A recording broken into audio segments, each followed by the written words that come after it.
तो कैसे हैं आप सब? Welcome back to my channel social science with Shilpa. एक बहुत ही प्यारी सी पोएम है, इंस्पायरिंग पोएम है। लहरों से डरकर नौका पार नहीं होती, कोशिश करने वालों की कभी हार नहीं होती। ऐसी ही कोशिश मैं कर रही हूं आपके सभी डाउट्स को क्लियर करने में। बट इस कोशिश में मुझे आपका भी थोड़ा साथ चाहिए। साथ ये चाहिए कि if you like my videos, if you like the channel, अगर आपको मेरा एफर्ट पसंद आ रहा है, so do share my videos, my channel with your friends, relatives and siblings, ताकि हर वो बच्चा जिसको थोड़ा सा भी डाउट है पढ़ाई में, कंसेप्ट्स में, वो क्लियर हो जाए। क्योंकि कभी कभी होता है क्लास में हम हेजिटेशन के कारण हम सोचते हैं कि हमारे फ्रेंड्स कहेंगे तुझे इतना समझ नहीं आता, वो हमारी हंसी उड़ाएंगे, तो हम डाउट पूछते ही नहीं है और वो डाउट लॉन्ग लाइफ चलता रहता है। So please help me to reach out to all those students who have that slightest doubt in their concepts. So शुरू करते हैं इसी कोशिश में natural vegetation wild life chapter का part 3 which will cover grasslands and the scrubs.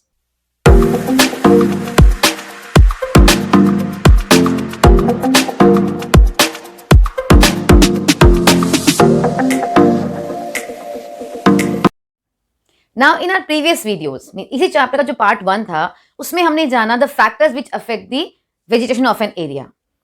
तो temperature, moisture, latitude, altitude में ये सारे फैक्टर्स अफेक्ट करते हैं वेजिटेशन को।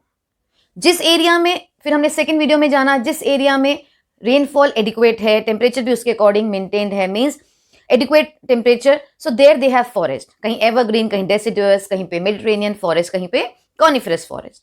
बट जिन एरियाज में रेनफॉल ज्यादा नहीं होती, मीन्स मॉडरेट से भी मॉडरेट या लो के बीच में रहती है, दोज एरियाज एक्सपीरियंस ग्रासलैंड्स, क्योंकि वहां ट्री नहीं हो रहे हैं, वहां ग्रासेज ही रह रही है।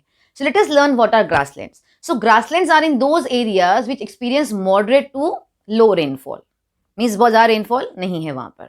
सेकेंडली, जैसे मैंने आपको अभी बताया, ट्रीज, उस एरियाज में ट्रीज नहीं होते, अगर होते भी हैं तो बहुत स्कैटर्ड, कहीं कहीं दूर दूर पर। And then so only vegetation क्या है यहाँ पे? ग्रास, तो इसलिए इसका नाम पड़ा है ग्रासलैंड। सो इतना समझ में आ गया। Now moving to the types of grasslands.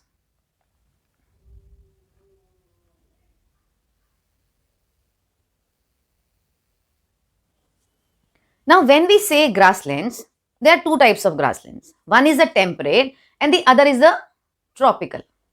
So इसमें कोई डाउट नहीं है आपको, टेम्परेट जो टेम्परेट रीजन्स में, ट्रॉपिकल जो ट्रॉपिकल रीजन्स में। जिसे हमने पिछले वीडियो में जाना, उनके नाम में ही उनकी लोकेशन छुपी हुई है, राइट? सो अब जानते हैं इन दोनों ग्रासलैंड्स के बारे में one by one. The first type of grassland that we are going to talk about is a tropical grassland.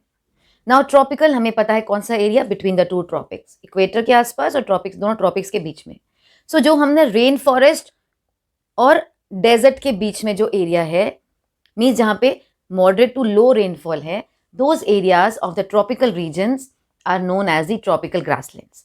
अब क्लाइमेट यहाँ पे कैसा, जैसे अभी हमने जाना मॉडरेट टू लो रेनफॉल, और बिकॉज बहुत रेनफॉल नहीं है, सो जो वेजिटेशन है वो ट्री नहीं है बट वो ग्रासेस है, बट ग्रास भी टॉल है, from 3 to 4 metre in height.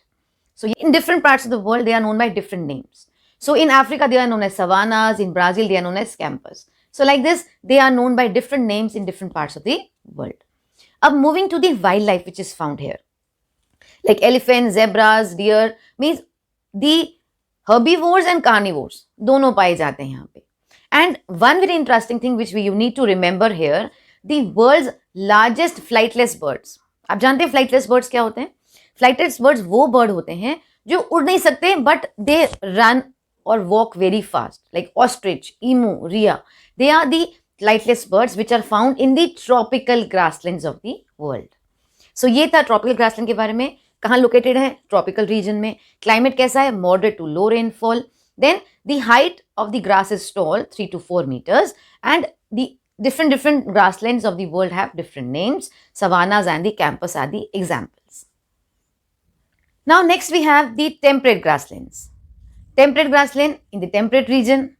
अब ये ध्यान रखना है टेम्परेट ग्रासलैंड के बारे में, they are found in the mid latitudinal zone. जैसे हमने temperate deciduous, temperate evergreen forest के बारे में जाना था। Mid latitudinal means neither poles की तरफ ना ही tropical region, means mid latitude region. Interior parts of continent, continents के बीचों बीच है तो वहाँ पे रेनफॉल भी कम है क्योंकि कोस्टल एरियाज में रेनफॉल ज़्यादा होती है। इंटीरियर्स में रेनफॉल भी कम होती है. So in the interior part of the continents, so lie between the deserts and the temperate forest, वो tropical grasslands between tropical rain forest and the desert, जो उस ट्रॉपिकल रीजन के डेजर्ट और रेन फॉरेस्ट के बीच में थे. ऐसे ही टेम्परेट ग्रासलैंड जो टेम्परेट फॉरेस्ट और टेम्परेट डेजर्ट मीन जो desert which is found in temperate region के बीच में लाया करते हैं, जहां पे low moderate to low rainfall experience की जाती है. Right now the climate drier conditions हैं and colder than the tropical grasslands.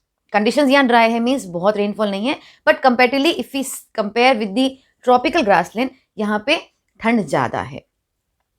Now the characteristics of this type of forest, so dry and cold conditions, grass here is short in height.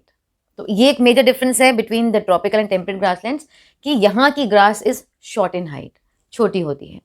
Now the examples, जैसे हमने tropical के बारे में जाना कि in different parts of the world they are known by different names, similarly temperate grassland also known by different name in different parts of the world. जैसे कि Eurasia, आप जानते हैं यूरेशिया क्या है?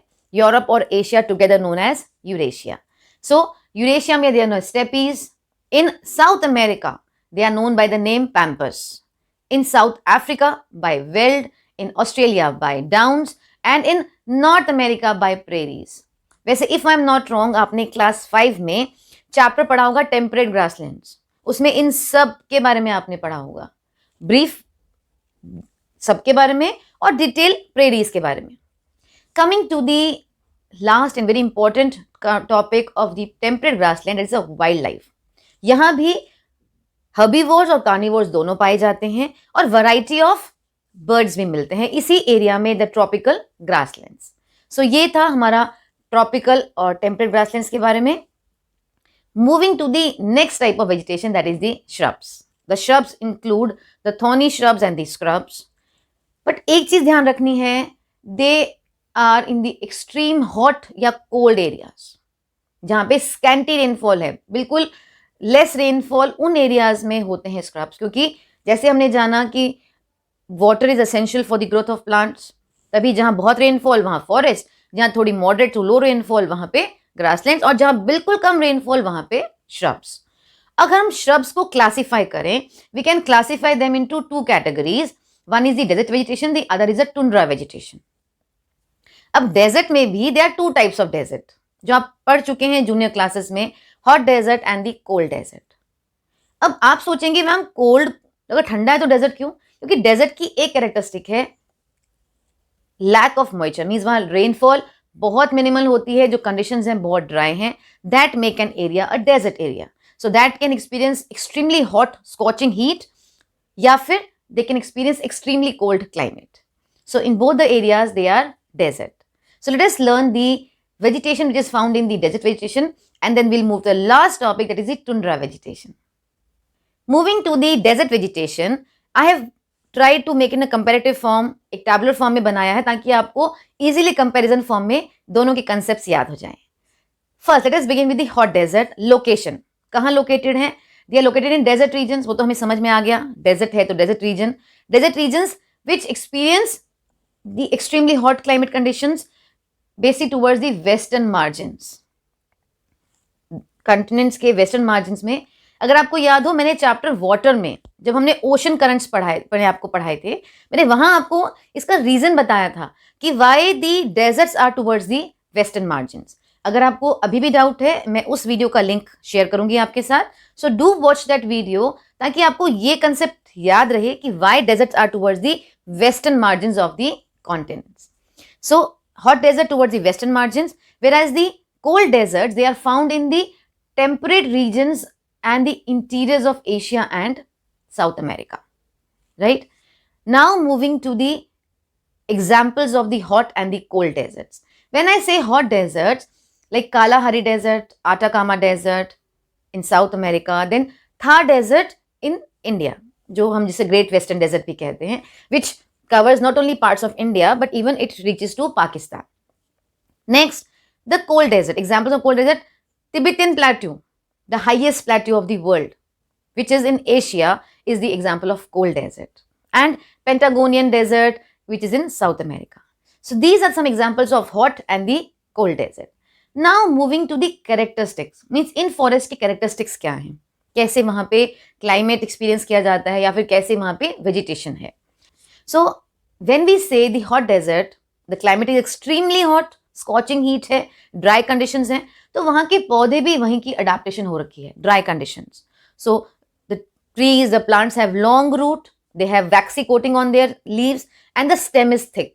Whereas if we say the cold desert, almost barren, means बहुत ही rare कहेंगे वहां vegetation दिखी जाती है. Then the last thing about the vegetation of the desert region, the wildlife and the types of plant which are found there. So the first is the date palms, acacia, cactus, thorny bushes. They are the examples of the vegetation which is found in the desert, hot desert conditions. And if we see upon the animals which are found here, so camels, antelopes, snakes, lizards, they are the commonly found animals in the hot desert, hot desert conditions. Now moving to the cold desert, the vegetation and wildlife which is found in the cold desert. So few thorny bushes, shrubs, means बहुत ऊंचे तो हुए नहीं पौधे, बहुत छोटे छोटे पौधे रह जाते हैं, and coarse grass grows there. Means vegetation grass level से ऊपर उठती नहीं है because of the dry conditions. And if we see the animals found here, Tibetan plateau, which is the highest plateau in the world, वहां पे एक most common animal we can see, that is a yak, जिसको कहते हैं beast of burden.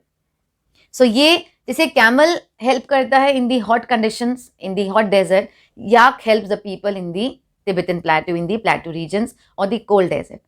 Similarly, ये तो हुआ Tibetan plateau का animal. Similarly, some bald eagles, badgers, these are animals which are found in the other cold deserts of the world.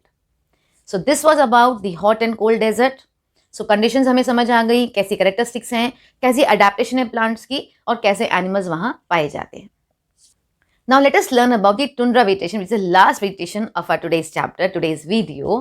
So पहली चीज हम याद रखेंगे, tundra vegetation is found in those areas which are north of the Arctic Circle. पहली चीज ये. दूसरी बात ये, it is also found in the northernmost parts of Europe, Asia and North America. Right? So ये पहली चीज याद होगी, लोकेशन कहाँ लोकेटेड है. Second, the climate. अब क्योंकि एक्सट्रीम में है, means towards the higher latitudes है, तो आपको, मुझे, हम सबको पता है कि वहां पे क्लाइमेट कैसा होगा, एक्सट्रीमली कोल्ड क्लाइमेट. राइट? अब एक्सट्रीमली कोल्ड है and the ground is permanently covered with snow in the winters. सर्दी में पूरा बर्फ से ढका हुआ है, और बर्फ है तो वेजिटेशन का सवाल ही पैदा नहीं होता. सो वेजिटेशन कब पाई जाएगी? इन दी समर मंथ्स. वो कि बहुत शॉर्ट टाइम पीरियड होता है, उसी में थोड़ी बहुत वेजिटेशन वहां पे देखी जाती है. Now characteristic of such vegetation and the animals which are found here.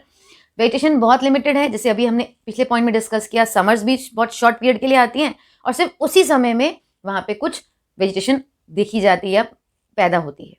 And the animals of this region, because of the extreme cold climate, they have adapted themselves to such climatic condition. So they have thick fur and thick skin to save themselves from that extreme harsh conditions, climatic conditions. Now examples of the vegetation which is found here, mosses, lichens and very small shrubs are found in the tundra vegetation. Now moving to the wildlife which is found in the tundra region. So these are the seal, musk oxen, the Arctic owl, polar bear, snow foxes. These are some of the commonly found animals in the tundra region. So that's all about the chapter and today's video. Video को फिर से देख लीजिए, अगर कुछ topic रह गया है मुझे कमेंट में पूछिए. और यस, आपके कमेंट्स, आपके कॉम्प्लीमेंट्स मुझे मोटिवेट करते हैं to make more such videos which are more informative and which may clear your concepts. So till we meet for the next video, take care everyone. Bye bye. God bless you.